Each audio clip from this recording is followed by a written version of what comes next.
ایک نیک اور مالدار شخص نے اپنا قصہ لکھا ہے کہ ایک دن میرا دل بہت بے چین ہوا۔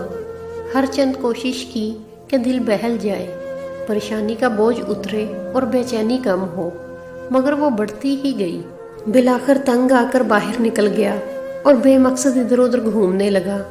اسی دوران ایک مسجد کے پاس سے گزرا تو دیکھا کہ دروازہ کھلا ہے۔ فرض نمازوں میں سے کسی کا وقت نہیں تھا۔ میں بے ساختہ مسجد میں داخل ہوا کہ وضو کر کے 2-4 رکعت نماز ہی ادا کرتا ہوں، ممکن ہے دل کو راحت ملے۔ وضو کے بعد مسجد میں داخل ہوا تو ایک صاحب کو دیکھا، خوب رو رو کر گڑ گڑا کر دعا مانگ رہے ہیں اور کافی بے قرار ہیں۔ غور سے ان کی دعا سنی تو قرضہ اتارنے کی فریاد میں تھے۔ ان کو سلام کیا، مصافحہ ہوا، قرضے کا پوچھا، بتانے لگے کہ آج ادا کرنے کی آخری تاریخ ہے، اپنے مالک سے مانگ رہا ہوں۔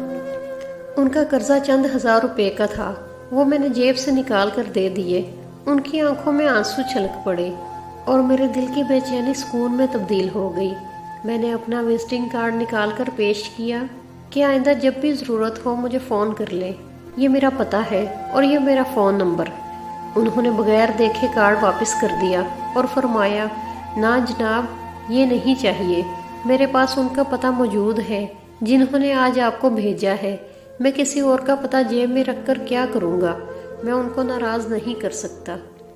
سبحان اللہ و بحمدہ، سبحان اللہ العظیم۔ اللہ تعالی ہم سب کو ایسا یقین عطا کرے کہ ہم صرف اسی پر کامل یقین رہیں۔